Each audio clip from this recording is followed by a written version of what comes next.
चलिए अब देखते हैं 30 मिनट में राजस्थान। सीएम अशोक गहलोत ने आज कृषि, उद्यानिकी, पशुपालन समेत 6 विभागों के कामकाजों की समीक्षा बैठक की। सीएम ने वीसी के जरिए योजनाओं की प्रगति का फीडबैक लिया। कोरोना जागरूकता पर कल मेगा लाइव वर्चुअल संवाद होगा। सीएम अशोक गहलोत की अगुवाई में होने जा रहे सबसे बड़े लाइव संवाद में सभी मंत्री, कलेक्टर, एसपी, विधायक, स्थानीय प्रतिनिधि जुड़ेंगे। यह संवाद कल सुबह 11:30 बजे शुरू होगा। इसमें देश के जाने माने doctors Randeep Guleria, doctor Devi Shetty, doctor SK Sarin और डॉक्टर नरेश त्रेहान कोरोना पर संवाद करेंगे। इस संवाद में कोरोना की वर्तमान स्थिति, राजस्थान सरकार के प्रयास और तैयारियों पर चर्चा होगी। राजधानी जयपुर में इस सप्ताह से लगाए जाने वाले 2 दिन के लॉकडाउन के प्रस्ताव को जयपुर व्यापार महासंघ ने ठुकरा दिया है। राजधानी जयपुर में कोरोना जांच में बड़ा गड़बड़झाला सामने आया है। महिला आयोग की पूर्व अध्यक्ष सुमन शर्मा की रिपोर्ट बगैर जांच के ही पॉजिटिव आई है। नागौर सांसद हनुमान बेनीवाल की कोरोना की 2 अलग अलग रिपोर्ट आई है। एक रिपोर्ट में वो पॉजिटिव हैं, दूसरी में नेगेटिव रिपोर्ट आई है। मामले में उन्होंने स्वास्थ्य मंत्रालय से हस्तक्षेप की मांग की है। प्रदेश में स्मार्ट सिटी परियोजना के तहत एसएमएस अस्पताल में विकास के कार्य शुरू होंगे, जिसके तहत एसएमएस अस्पताल में 200 करोड़ की लागत से 15 मंजिला आईपीडी टावर और कार्डियक सर्जरी सेंटर बनाया जाएगा। प्रदेश में कोरोना मरीजों की मदद और अन्य जरूरतों के लिए राज्य सरकार के वेतन कटौती के आदेश के खिलाफ अब सरकारी कर्मचारी खुलकर सामने आने लगे हैं। काला हिरण शिकार और आर्म्स एक्ट केस में फिल्म अभिनेता सलमान खान को जोधपुर सेशन कोर्ट ने 28 सितंबर को पेश होने के आदेश दिए हैं। सोमवार को कोर्ट में सलमान की याचिका पर काला हिरण शिकार प्रकरण और राज्य सरकार की याचिका पर आर्म्स एक्ट प्रकरण की सुनवाई पूरी नहीं हो सकी। पीएम मोदी के जन्मदिन को लेकर बीजेपी की ओर से सेवा सप्ताह कार्यक्रम का आयोजन किया जा रहा है। इस मौके पर पीएम मोदी के व्यक्तित्व पर 70 स्लाइड्स की प्रदर्शनी आयोजित की गई। सीकर में पीएम मोदी के जन्मदिवस के अवसर पर बीजेपी की ओर से सेवा सप्ताह मनाए जाने की शुरुआत हुई। पहले दिन एक स्लाइड शो का आयोजन किया गया। गहलोत सरकार ने प्रदेश के मुख्य सचिव राजीव स्वरूप का कार्यकाल 3 महीने के लिए बढ़ा दिया है। इसके लिए सीएम ने केंद्र को पत्र लिखा है। देश में कोरोना की रफ्तार बेकाबू होती जा रही है। पिछले 24 घंटे में 93,000 से ज्यादा नए केस सामने आए हैं, जिसके बाद कुल मरीजों का आंकड़ा 48,45,000 के पार पहुंच गया। देश भर में पिछले 24 घंटे में कोरोना से 1140 लोगों की मौत हुई है, जिसके बाद कोरोना से मौत का आंकड़ा 79,754 तक पहुंच गया। राजस्थान में पिछले 24 घंटे में 1730 नए कोरोना के मामले सामने आए हैं, जिसके बाद कुल पॉजिटिव का आंकड़ा 1,04,000 के पार पहुंच गया। सीकर में सोमवार को 2 पुलिसकर्मियों सहित 44 नए पॉजिटिव मामले सामने आए हैं। जिले में अब तक कोरोना के 3,587 मामले सामने आ चुके हैं। अलवर में कोरोना का विस्फोट लगातार जारी है। इसे देखते हुए अलवर शहर सहित जिले के ज्यादातर कस्बों में सप्ताह में 1 दिन का बाजार बंद रखकर कोरोना संक्रमण पर काबू पाने की कोशिश की जा रही है। सुजानगढ़ शहर के समस्त बाजार कोरोना संक्रमण को रोकने के लिए बंद रखे गए। श्रीगंगानगर में कोरोना के 44 नए मामले सामने आए हैं। अब तक कुल 1387 मामले सामने आ चुके हैं। डूंगरपुर में कोरोना के 65 नए मामले सामने आए हैं, जिसके बाद जिले में कोरोना मरीजों का आंकड़ा 1624 तक पहुंच गया। कोटा में कोरोना से रिकवर होने वाले पुलिस मदन मोहन गुलाबबाड़ी निवासी वीरेंद्र जैन, सेना में भर्ती युगल किशोर खत्री और उनके पुत्र राहुल सहित 4 लोगों ने एमबीएस ब्लड बैंक पहुंचकर प्लाज्मा डोनेट किया। बारां जिले के केलवाड़ा कोविड केयर सेंटर में मरीजों का बीमारी के प्रति डर खत्म करने के लिए मेडिकल स्टाफ उनका मनोरंजन कर रहे हैं, मरीजों को गाना सुना रहे हैं। बारां के किशनगंज में अब सीएचसी पर ही डिजिटल एक्सरे मशीन की सुविधा उपलब्ध हो गई है। सीकर के स्टेशन रोड स्थित आईडीबीआई बैंक के 4 कर्मचारी कोरोना पॉजिटिव पाए गए हैं। इस खबर के बाद लोगों में हड़कंप मच गया। राजसमंद के सरदारगढ़ पंचायत के सरपंच प्रवीण मेवाड़ा के जन्मदिन पर सोशल डिस्टेंसिंग की जमकर धज्जियां उड़ाई गई।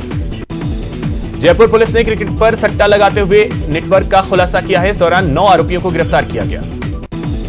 अलवर में एक विवाहिता ने फांसी का फंदा लगाकर अपनी जान दे दी। मृतका के पिता ने ससुराल वालों पर हत्या करने का आरोप लगाया है। झुंझुनू के उदयपुर वाटी में आपसी विवाद को लेकर 2 पक्षों में मारपीट हो गई। हादसे में 12 से ज्यादा लोग घायल हो गए। बाड़मेर के बिजराड़ थाना क्षेत्र में एक युवती ने पानी के टांके में छलांग लगाकर आत्महत्या कर ली। पुलिस ने शव का पोस्टमार्टम कराकर परिजनों को सौंप दिया। करौली में एसीबी की टीम ने सपोटरा में रिश्वतखोर तहसीलदार को 8,000 की रिश्वत लेते हुए रंगे हाथों गिरफ्तार किया। झालावाड़ के मेडिकल कॉलेज में गार्ड से डीन की मारपीट का मामला तूल पकड़ता जा रहा है। इस मामले में भील समाज के युवकों ने जिला कलेक्ट्रेट पर प्रदर्शन किया। सीकर जिले के पिपराली कस्बे में आज एक युवक ने जहरीले पदार्थ को खाकर अपनी जान दे दी। युवक को माफ कीजिएगा बेहोशी की हालत में सीकर के कल्याण चिकित्सालय में भर्ती करवाया गया। अलवर के भजीट गांव में बाजरे के खेत में 16 साल के छात्र रोहित सैनी का कंकाल मिला है। भजीट गांव निवासी 16 वर्षीय रोहित सैनी के गायब होने की रिपोर्ट उसके चाचा दिलीप सैनी ने 29 जुलाई को दर्ज करवाई थी। भरतपुर पुलिस ने पैरोल पर गए 12 साल से फरार अपराधी को गिरफ्तार कर लिया है। अलवर पुलिस ने ट्रक ड्राइवर से एटीएम कार्ड और रुपए लूटने के 2 आरोपियों को गिरफ्तार किया है। सवाई माधोपुर में चंबल के तेज बहाव में बहे युवक का शव एसडीआरएफ और सिविल डिफेंस की टीम ने बरामद कर लिया। झुंझुनू के गुढ़ा गौड़जी थाना इलाके की युवती के साथ गैंगरेप के आरोपी अभी भी पुलिस की पकड़ से दूर है।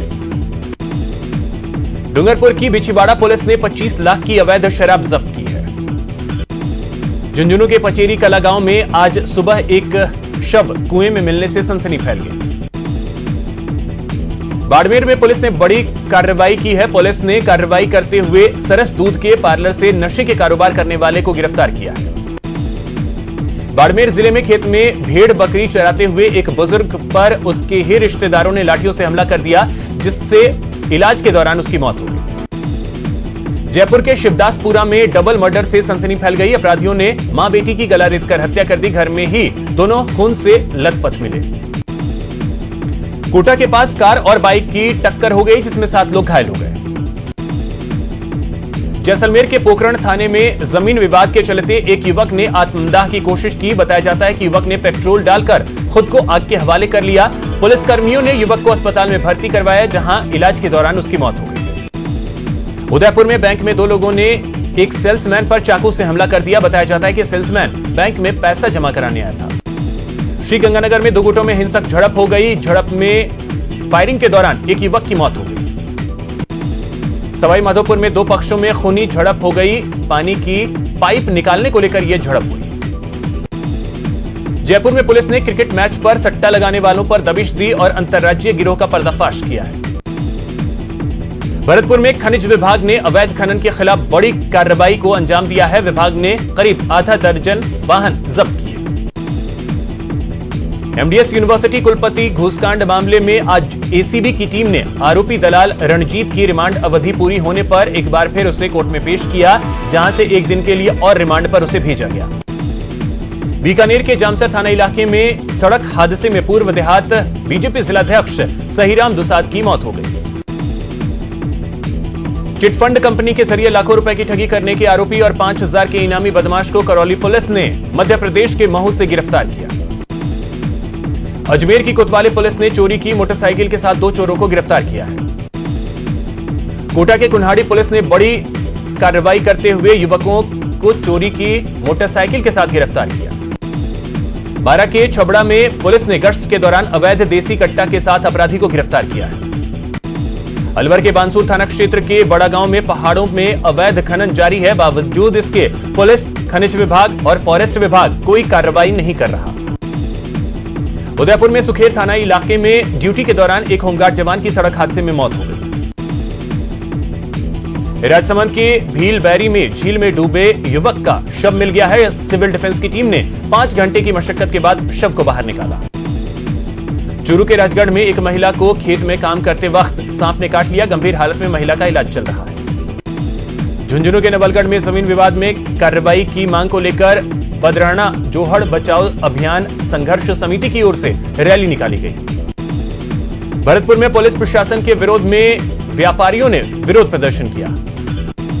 दौसा में दर्जनों किसान बाजरे की फसल लेकर जिला कलेक्ट्रेट पहुंचे और प्रदर्शन किया।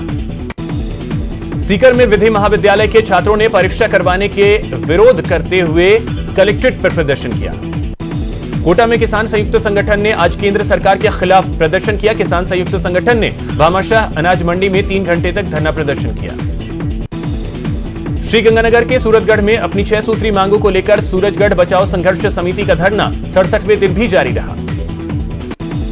प्रदेश सरकार की वेतन कटौती के फैसले के विरोध में करौली के पीएचईडी के कर्मचारियों ने विरोध प्रदर्शन किया। झुंझुनू में भी वेतन कटौती के फैसले पर कर्मचारियों का विरोध जारी है। करौली के दरगाह गांव में बिजली की आंख मिचौली से परेशान ग्रामीणों ने जिला कलेक्टर सिद्धार्थ सिहाग को और पूर्व मंत्री रमेश मीणा को ज्ञापन सौंपा। वामपंथी नेताओं ने केंद्र सरकार की नीतियों के विरोध में अलवर के शहीद स्मारक पर धरना दिया। हड़ौती में सड़कों की बदहाली के खिलाफ बीजेपी ने विरोध प्रदर्शन किया। अलवर के मेहताब सिंह का नोहरा क्षेत्र के निवासियों ने पार्क की जमीन पर अवैध रूप से कब्जे के खिलाफ विरोध प्रदर्शन किया। बीकानेर में बिना लाइसेंस के ही चल रही मीट दुकानों को लेकर लोगों ने प्रदर्शन किया। सरकार के वेतन कटौती के फैसले के खिलाफ बीकानेर में शिक्षा विभाग के कर्मचारियों ने प्रदर्शन किया। अधिवक्ता विनोद जैन पर जानलेवा हमला करने वालों की गिरफ्तारी की मांग को लेकर उदयपुर में लोगों ने प्रदर्शन किया। उदयपुर में आज बीटीपी कार्यकर्ताओं ने प्रदर्शन किया। प्रदेश अध्यक्ष बेलाराम के नेतृत्व में हुए इस प्रदर्शन में बीटीपी कार्यकर्ताओं ने बीजेपी और कांग्रेस के खिलाफ नारेबाजी की। बीकानेर में आज अखिल भारतीय किसान सभा ने केंद्र सरकार के अध्यादेशों और बिजली संशोधन विधेयक 2020 के विरोध में जिला कलेक्ट्रेट पर प्रदर्शन किया। अलवर नगर परिषद सभापति बीना गुप्ता को पद से हटाने की मांग को लेकर बीजेपी पार्षदों ने एडीएम को ज्ञापन सौंपा। उदयपुर के इडाना गांव में एक व्यक्ति की मौत की निष्पक्ष जांच के लिए राजपूत समाज के लोगों ने ज्ञापन सौंपा। कोटा में west central railway employees union ने केंद्र सरकार की नीतियों के खिलाफ प्रदर्शन किया। भरतपुर के ज्ञान ज्योति विद्यालय में स्कूल शिक्षा परिवार की बैठक का आयोजन किया गया। शिक्षक भर्ती 2018 के तहत अनारक्षित पदों को एसटी वर्ग के अभ्यर्थियों से भरने की मांग का सामान्य वर्ग के अभ्यर्थियों ने विरोध किया। डूंगरपुर मेडिकल कॉलेज के कोविड अस्पताल में कोरोना जांच पर संकट आ गया है। पिछले 3 माह से वेतन नहीं मिलने से नाराज संविदा लैब टेक्नीशियंस और दूसरे कर्मचारियों ने कार्य का बहिष्कार करने का फैसला किया है। अस्पतालों में ऑक्सीजन सिलेंडर की कमी को देखते हुए अलवर कलेक्टर ने भिवाड़ी में ऑक्सीजन बनाने वाली कंपनी को कई अहम निर्देश दिए हैं। मुंबई में पूर्व नौसेना अधिकारी के ऊपर हुए हमले के विरोध में अजमेर के पूर्व सैनिकों ने जिला कलेक्ट्रेट के बाहर प्रदर्शन किया और हमले की निंदा की। उदयपुर के गिरवा पंचायत समिति में बीडीओ और सरपंचों के बीच चल रहा विवाद लगातार जारी है और यह थमने का नाम नहीं ले रहा। भरतपुर के खेड़ली मोड़ के पास एक सड़क हादसे में युवक की मौत में नया मोड़ सामने आ गया है। परिजनों ने पुलिस पर हत्या का आरोप लगाया है। दौसा के लालसोट नगरपालिका क्षेत्र से कचरा उठाकर सड़क के किनारे डालने के विरोध में ग्रामीणों ने एसडीएम गोपाल जांगीड़ को ज्ञापन सौंपा। कचरा प्रबंधन में लापरवाही को लेकर कोर्ट ने नगर निगम कोटा उत्तर और दक्षिण के आयुक्त को नोटिस जारी कर 18 सितंबर 2020 को तलब किया है। राज्य सरकार की वेतन कटौती के फैसले का विरोध तेज होता जा रहा है। बूंदी में जलदाय कर्मचारियों ने सरकार के फैसले का विरोध किया। चूरू के सादुलपुर में वेतन नहीं मिलने से नाराज सफाई कर्मचारी धरने पर बैठ गए। अजमेर के जेएलएन अस्पताल में सफाई कर्मचारियों और वार्ड बॉय ने 2 घंटे का बहिष्कार किया। कर्मचारियों का कहना है कि लंबे समय से कार्य का भार बढ़ता जा रहा है, लेकिन कर्मचारियों की कमी पूरी नहीं की जा रही। बूंदी में खेल राज्य मंत्री अशोक चांदना ने जन सुनवाई की। इस दौरान मौके पर लोगों की समस्याओं को सुना और समाधान हुआ। पूर्व कैबिनेट मंत्री यूनुस खान सीकर दौरे पर रहे, जहां उन्होंने नगर परिषद के भवन पहुंचकर सभापति जीवन खान से मुलाकात की। राजस्थान लोक सेवा आयोग ने 20 से 27 सितंबर तक आयोजित होने वाली सहायक वन संरक्षक और फॉरेस्ट रेंज ऑफिसर ग्रेड 1 परीक्षा अगली तारीख तक के लिए स्थगित कर दी है। श्रीगंगानगर के सूरतगढ़ का सैनी गार्डन अपनी बदहाली पर आंसू बहा रहा है। कोटा में पंचायत चुनाव में दिव्यांगजन युवा मतदाताओं को जोड़ने के लिए जिला निर्वाचन विभाग ने बैठक की। बूंदी में दलित कार्यकर्ता किशन गोपाल के साथ बीजेपी विधायक की बदसलूकी के खिलाफ लोगों ने कलेक्ट्रेट पर प्रदर्शन किया। सपोट्रा विधायक और पूर्व मंत्री रमेश चंद्र मीणा ने करौली के सर्किट हाउस में जनसुनवाई की। उदयपुर के मोहनलाल सुखाड़िया विश्वविद्यालय में पिछले दिनों शारीरिक शिक्षा के सहायक निदेशक के पद पर की गई नियुक्ति का विरोध लगातार जारी है। उदयपुर चित्तौड़गढ़ हाईवे पर आए दिन लगने वाला जाम वाहन चालकों के लिए परेशानी का सबब बना हुआ है। अजमेर में निजी अस्पतालों की ओर से कोरोना संक्रमितों को फोन कर ब्लड जांच के लिए अलग अलग पैकेज दिए जाने के विरोध में आज पायलट ब्रिगेड के कार्यकर्ताओं ने कलेक्टर को ज्ञापन सौंपा। मंडी शुल्क को लेकर कोटा रामगंज मंडी कस्बे की सब्जी मंडी में पिछले 2 दिनों से हड़ताल है। आज भी किसान संघ ने मंडी बंद रखा। डूंगरपुर में ग्रामदानी गांव को लेकर लोगों ने कलेक्टर को ज्ञापन सौंपा। कोटा में बीजेपी कार्यकर्ताओं ने ग्रामीण क्षेत्रों में जबरन वीसीआर भरने और बीजेपी कार्यकर्ताओं के खिलाफ मनमानी कार्रवाई करने का आरोप लगाते हुए नयापुरा के बिजली ऑफिस पर प्रदर्शन किया। भरतपुर के डीग में एसडीएम हेमंत कुमार ने बस स्टैंड पर चल रही इंदिरा रसोई का औचक निरीक्षण किया। स्कूल लेक्चरर भर्ती परीक्षा 2018 के जुड़े कृषि विषय के अभ्यर्थियों ने राजस्थान लोक सेवा आयोग कार्यालय पहुंचकर काउंसलिंग के लिए आरक्षित सूची जारी करने की मांग की। पुष्कर के चामुंडा माता रोड के पास बसी अवैध कॉलोनियों में नालियों की व्यवस्था नहीं होने के कारण गंदा पानी पवित्र सरोवर की फीडरों में जा रहा है। बारां के राजकीय महाविद्यालयों में सहरिया जनजाति के छात्र छात्राओं को सामान्य वर्ग की सीटों पर दाखिला देने के कारण सामान्य वर्ग के छात्र छात्राओं को कॉलेजों में दाखिला नहीं मिला है, जिसके विरोध में एबीवीपी छात्रों ने भूख हड़ताल शुरू कर दी है। भरतपुर में जलदाय विभाग के कर्मचारियों ने कलेक्ट्रेट पर धरना प्रदर्शन कर सरकार से वेतन कटौती के अध्यादेश को वापस लेने की मांग की। कोटा में बिजली विभाग उपभोक्ताओं को बिल का झटका लगातार दे रहा है। सांगोतक क्षेत्र के दिव्यांग ग्रामीण के एक झोपड़ी नुमा मकान का बिल 86,000 रुपया। अलवर के खंडेलवाल सेवा समिति और अर्चना फाउंडेशन की ओर से रक्तदान शिविर का आयोजन किया गया। करौली की पांचोली गांव के पास चंबल नदी में मगरमच्छ के हमले का शिकार हुए किशोर का करीब 24 घंटे बाद शव निकाला गया। अलवर के बानसूर इलाके में पुलिस ने लोगों में विश्वास कायम करने के लिए फ्लैग मार्च निकाला। कोटा में कृषि विश्वविद्यालय का 8वां स्थापना दिवस मनाया गया। झुंझुनू में सामाजिक संस्था एफर्ट्स का चेक वितरण कार्यक्रम का आयोजन किया गया। जयपुर के हिम्मतनगर से वन विभाग ने एक बरगद को झालाना के जंगल में शिफ्ट किया। हिंदी दिवस के अवसर पर भरतपुर में हिंदी शिक्षण संस्थान की ओर से कार्यक्रम का आयोजन किया गया। यहां रुकेंगे एक छोटे से ब्रेक के लिए।